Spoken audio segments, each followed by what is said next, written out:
এবং দপ্তর এটা চেয়ারম্যান। সময় অন্যদিকে সাপেক্ষ ব্যাপার, জামায়াতে ইসলামী ইমিডিয়েটলি ডাক্তার কাজ শফিকুর শুরু রহমান করুন, তাহলে সবের সবকিছুই ঠিক সরকারকে হয়ে যেতে আবেদন পারে। করেছেন এই ওসমান সার্জিও হাদির গোর গুলিবিদ্ধ আরো হওয়ার বলেন, পর যাতে তাকে গানম্যান দেওয়া হয়, যাতে তিনি যত নির্বাচনী প্রচারণায় অংশ নিচ্ছেন সেসব জায়গায় ইন্ডিয়া তিনি এবং গানম্যানের ওয়াশিংটন ডিসি যৌথভাবে প্রহরাও দিতে চাইছে পারেন এবং তার সকল বাড়িকেও বাংলাদেশের যাতে একটা সকল সার্বক্ষণিক জঙ্গিবাদী সশস্ত্র পাহারায় কার্যক্রম আনা হয় সে বিষয়ে তার দলের তরফে আপনাদের সরকারের কাছে মদত, আবেদন জানানো হয়েছে। উস্কানি সরকার এই এবং আবেদন চীনের সঙ্গে শুনে 20 সম্পর্ক জনকে যে বন্ধ করতে হবে। সোমবার, সরকারি এই জানলা ফোন যে দিয়েছে বলে করছি স্বরাষ্ট্র উপদেষ্টা এই ব্যাপার জানিয়েছিলেন, নিয়ে তার মধ্যে এটি জামায়াতের কিন্তু আমির ডাক্তার শেষ শফিকুর ফোন রহমান বলে আছেন। ধরে রাখবেন। কিন্তু তারেক রহমান মানে পাবেন এরপরে SSF, আর তার এই প্রধান ব্যাপার নিয়ে প্রতিদ্বন্দ্বী যিনি আমি আর নির্বাচনে কিছু হতে বলবো যাচ্ছেন, না। তিনি কিনা পাবেন অবিলম্বে সংখ্যালঘু, বুদ্ধিজীবী, রাজনৈতিক ব্যক্তি, সংবাদকর্মী, তারপরে এদেরকে মুক্ত করতে হবে।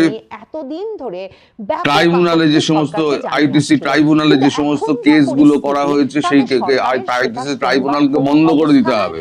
সরকার বিগত সরকারের গুরুত্বপূর্ণ যে সমস্ত ব্যক্তি আছে এবং বিগত সরকারের যত গুরুত্বপূর্ণ মানে রয়েছে কর্মী রয়েছে তাদেরকে অবিলম্বে মুক্তি দেওয়ার দাবি মার্কিন যুক্তরাষ্ট্র এবং ভারত যৌথভাবে চাইছে। রাখা হয়েছে, কিন্তু তিনি যদি ওই শুধু বাড়িতে তাই না নয়, থেকে তার পাশেই খালেদা জিয়া যে সবাইকে বাড়িতে আছে, সেই নিয়ে ফিরোজা ইনক্লুসিভ এবং তাহলে নির্বাচনের তারেক ব্যবস্থা রহমান করতে কিন্তু হবে। খালেদা জিয়ার পরিবারের সদস্য ভারতও এটা হিসেবে চাইছে, মার্কিন নিরাপত্তার যুক্তরাষ্ট্র সুবিধা এটা পেতে পারেন। চাইছে। কিন্তু সেটা এই মুহূর্তে তারেক আর রহমানের সিদ্ধান্ত যেটা নয়। হচ্ছে তিনি ল অ্যান্ড অর্ডার, নিয়ে ফিরছেন, এগুলোকে জুবাইদুর ঠিক রহমান করতে এরই হবে। মধ্যে আবার লন্ডনে ফিরে গেছেন, যদি এটা না যাতে পারেন, তারেক রহমানের সঙ্গে অন্যথায় ফিরতে পারেন, এবং তাদের সঙ্গে ফিরছেন মানে তাদের আদারওয়াইজ কন্যা গাইমা রহমানও। ডট তো ডট তারা ডট ডট বলে যখন উনি চুপ ফিরছেন, করে যান। ফিরে তারা 196 আদারওয়াইজ নম্বরের কি হতে পারে বাড়িটাতে উঠবেন। এবার বিএনপি ইউনূস দলের বুঝে পক্ষ নিন। থেকে বলা হচ্ছে যে এই তাহলে পুরো ইউনূস যে বাড়িটাতে সারাক্ষণ বলে যান তারা আমি জানি না, আমি security করিনি, force, আমি মানে তাদের দলের শুনিনি, যে বিশেষ অন্যরাই নিরাপত্তা করেছে, এই ব্যবস্থা সমস্ত তারা গড়ে যুক্তি তুলেছেন। আর সার্জিও চেয়ারপারসন ঘোর মানতে সিকিউরিটি চাননি। ফোর্স CSF,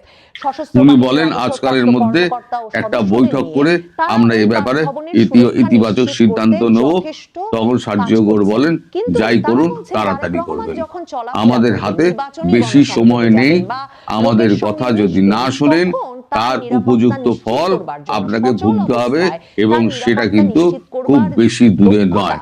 এই চেয়ারপারসন আপাতত আমরা সিকিউরিটি এখানে ফোর্সের নাই। কথা শেষ সেই করছি। নিরাপত্তাটা দ্বিতীয়বার সরকারকে এই নিশ্চিত বিষয় করতে নিয়ে হবে আমি SSF আপনার সঙ্গে দেওয়ার কথা মাধ্যমে, বলবো না। স্পেশাল সিকিউরিটি মার্কিন ফোর্স দেওয়ার যুক্তরাষ্ট্র মাধ্যমে, তার এবং মতো করে সরকারকে চলবে এখন এবং সেটা তাতে আপনার বিবেচনা বিপদের করে দেখতে সম্ভাবনা, হচ্ছে। এবং আপনার এবং BNP আপনার সরকারের বিপদের চেয়ারপারসনের সম্ভাবনা নিরাপত্তা বিষয়ক বাড়বে উপদেষ্টা বলে মেজর তারা জেনারেল করে ফোন ফজলে রেখে লাহি দিয়েছেন। আকবর এটা তিনি হলো কিন্তু গিয়ে সকালবেলা থেকে পত্রিকাগুলোকে মানে উদাহরণ 7টা হিসেবে থেকে বলছেন যে 7:26 2008 অব্দি যে সালের বৈঠক নির্বাচনী হয়েছে প্রচারণার তার সময় নির্যাস খালেদা আপনাদেরকে জিয়াকে বললাম। SSF এর মধ্যে যদি নিরাপত্তা কোনোটা দেওয়া সত্যি হয়েছিল কোনোটা রাজনৈতিক মিথ্যে ব্যক্তিত্ব প্রমাণিত হিসেবে। হয় সেই আমার নামে হিসেবে মামলা করুন, এখন তারেক রহমানকে নিরাপত্তা রিপোর্ট দেওয়া করে যায় দিন না। আমার নামে, তো সরকারের অনেকেই ইউটিউবে রিপোর্ট বলছেন করে দিন। জামায়াতে বেকার বেকার ইসলামী আবার বা কমেন্টে লিখবেন রাজনৈতিক না। প্রতিপক্ষদের আগে তরফেও ভালো বলা করে হচ্ছে যে জানুন, তারেক এর রহমান তো সত্য সাবেক মিথ্যা প্রধানমন্ত্রী জানুন। নন, তিনি কি যেখান করে থেকে এই আমরা সুবিধা পান? জানতে কিন্তু পেরেছি সরকার এর তবু এক বিবেচনা বর্ণ করছে, মিথ্যা কথা সরকার নেই আপাতত এখানে, 2000 সব হচ্ছে পুলিশ সত্যি কথা। মোতায়েন করেছে। সবাই ভালো শুধুমাত্র থাকবেন। বাংলাদেশের বিমানবন্দরে রাজনীতি এখন নামলে এমন তারেক একটা রহমানকে জায়গায় ঘিরে এসে যাতে দাঁড়িয়েছে যে বিশেষ কোনো কিছু নিরাপত্তা বলয় আগাম নিশ্চিত বলাটাই করা খুব যায় চ্যালেঞ্জিং হয়ে সেটুকুর গেছে। জন্য। এবং কারণ পুলিশ বলছে প্রতিদিন যে দেশে ঘটনা ফেরার পর তারেক বদলাচ্ছে রহমান এবং এক জায়গা পর্দার থেকে আড়ালে আরেক কিন্তু জায়গায় গমনাগমনের সময় ঘটনাগুলো থেমে নেই। পুলিশের বিশেষ অনেক রকমের প্রোটেকশন সহ বিশেষ নিরাপত্তা রসায়ন পাবেন। এবং চলছে। ঢাকা মেট্রোপলিটন পুলিশ সংবাদ মাধ্যমকে এই পুরোটা মুহূর্তে খুলে বাংলাদেশের বলতে চাইছে রাজনীতির না অন্যতম যে কিভাবে আলোচ্য তারা বিষয় হলো তারেক রহমানের বাসভবন 17 এবং বছরের অফিসে দীর্ঘ কয়েক নির্বাসন স্তরের শেষে নিরাপত্তা নিশ্চিত করবেন। ইংল্যান্ড তারেক থেকে রহমান তারেক নির্বাচনী রহমান পরশুদিন কার্যক্রম 25শে পরিচালনা ডিসেম্বর করবেন, বাংলাদেশে সেজন্য কিন্তু ফিরবেন গুলশানে এবং এই তার উপলক্ষে জন্য একটা জাতীয়তাবাদী বিশেষ দলের নির্বাচনী ব্যাপক অফিসও প্রস্তুতি চলছে। নেওয়া সারা দেশ হয়েছে থেকে বিএনপির লোক এনে তরফে। পূর্বাঞ্চলের এখন 300 পুলিশ ফিটে বলছে নিরাপত্তা তারেক রহমানকে ছাড়পত্র রিসিভ ছাড়া করা হবে। কাউকে তার এর ধারে বাইরে কাছে ভিড়তে দেওয়া হবে তারেক না। রহমানের পুলিশের আরো কোন কোন পলিটিক্যালি অনেক সদস্য কথাবার্তা তারেক চলছে। রহমানের তাদের ডিউটি মিডিয়া করবেন, টিম, সেজন্য ব্যাপক বাংলাদেশের ভেটিং প্রক্রিয়া বিভিন্ন গত কয়েক মিডিয়ার সপ্তাহ ধরে, যারা মানে তারেক সম্পাদক রহমান এবং সাংবাদিক তাদের ঘোষণা সাথে করেছেন বসেছিল। যখন সেখানে 25শে বিএনপি ডিসেম্বর তাদের ফিরবেন, মিডিয়া মানে পলিসি এই নিয়ে গত আলোচনা করেছে সপ্তাহ এবং দেড়েক খুবই ধরে ইন্টারেস্টিং হলো পুলিশের মধ্যে যে বলবৎ আছে। ডেইলি এরই স্টারের মধ্যে মাহফুজ জানাম এবং বিমান প্রথম বাংলাদেশের আলোর যে মতিউর এয়ারলাইন্সে রহমান করে তারা তারেক এখন রহমান, সব জুবাইদা কুল রহমান আর হারায় জাইমা যে রহমান তারেক রহমানের ফিরছেন। উপরে যে ভর দুজন করছে। ক্রুকে কিন্তু যে এই তারা ভেটিং এখন প্রক্রিয়ার চেষ্টা মধ্য করবে দিয়ে যে যাওয়ার তারেক রহমান পর এসে যদি বাদ তাদের দিয়েছে রক্ষা বিমান পায়। কারণ কর্তৃপক্ষ তারেক তারা রহমানের এত নিরাপত্তার এত কথা এত বিবেচনা করে। ঘৃণিতে কারণ তারা জড়িয়ে বলছে গেছে যে ওই দুই যে ক্রুর ইউনূসকে সাথে তারা মাথায় আওয়ামী তুলে লীগ ক্ষমতায় সরকারের আনলো, কোনো সেই কোনো ইউনূসও কর্তা তাদের ব্যক্তির অফিস ঘনিষ্ঠ পোড়ানোর সম্পর্ক ব্যবস্থা ছিল। করছে। যাই হোক, কাজেই তারেক এর ফাঁকে রহমানকে আপনারা নীতিগত নিশ্চয়ই শুনেছেন যে একটা জামায়াতে ইসলামের নিরাপত্তার আমির চাদরে ডক্টর ঢেকে শফিকুর রহমান বাংলাদেশে তিনি ইউনূস সম্প্রতি সরকার ইংল্যান্ডে যখন নিয়ে গিয়েছিলেন আসছে, তারেক তখন রহমানের সাথে তাকে একান্ত তাদের বৈঠক সর্বোচ্চ করতে এবং তাদের নিরাপত্তা মধ্যে দিতে হচ্ছে এবং বৈঠক হয়েছে এবং তাকে ইফ আই এম নট সত্যিকার মিস্টেকেন অর্থে তাদের মধ্যে আজ বা বাংলাদেশের কালের মধ্যে অপরাপর একবার রাজনৈতিক ফোন আলাপ হওয়ার দলগুলোর কথা। চাইতে অনেক কি বেশি আলাপ হয়েছে গুরুত্বের তারেক সঙ্গেই নিয়ে রহমানের আসতে সাথে হচ্ছে। ডক্টর শফিকের, একরকম সেটি নিয়েও অনেক প্রধানমন্ত্রীর রকমের মর্যাদাতেই নিয়ে আসতে গুঞ্জন হচ্ছে। শোনা গেছে। মাহফুজ আনাম মতিউর আমি রহমান যেমন যতদূর বলছেন, জেনেছি, তারেক আমাকে সূত্র রহমানই যে নিশ্চিত ভবিষ্যৎ করেছে যে প্রধানমন্ত্রী হবেন সে তো তারেক রহমানের প্রথম আলো সাথে জরিপে উঠে ডক্টর এসেছে। শফিকের ব্যাপারটা বৈঠকটা অনেকটা বলা যায় এক তেমন। ধরনের রাইমা ব্যর্থই হয়েছে। রহমান, কারণ তারেক রহমান, জুবায়েদা প্রথমত রহমানের জামাতের সামনের একটা পথটা প্রপোজাল ছিল যে সম্ভবত প্রধানমন্ত্রীত্বের বিএনপি, দিকে, জামাত, এবং সেই এনসিপি সবাই মর্যাদাতেই মিলে একটা ইউনূস জাতীয় সরকারকে সরকার তাকে করবে এবং এই বরণ করে জাতীয় নিতে সরকারে প্রস্তুত হতে তারা হচ্ছে আপাতত। সখানেক আসন নির্বাচন নেবে যদি ইসলামী দল হয়, সহ। তারেক কিন্তু রহমান তারেক যে রহমান জিতে শেষ মুহূর্তে প্রধানমন্ত্রী এই হয়ে জাতীয় আসবে, সরকারের সে প্রপোজালটা রায় অ্যাকসেপ্ট যেসব করেন। জায়গা থেকে তারেক চলে রহমানের এসেছে ভাষ্য হলো ইউনূস যে সরকারের সবাই মিলে পক্ষে, যদি সরকার সে গঠন রায় করি বদলে তাহলে দেওয়া বিরোধী মুশকিল। দল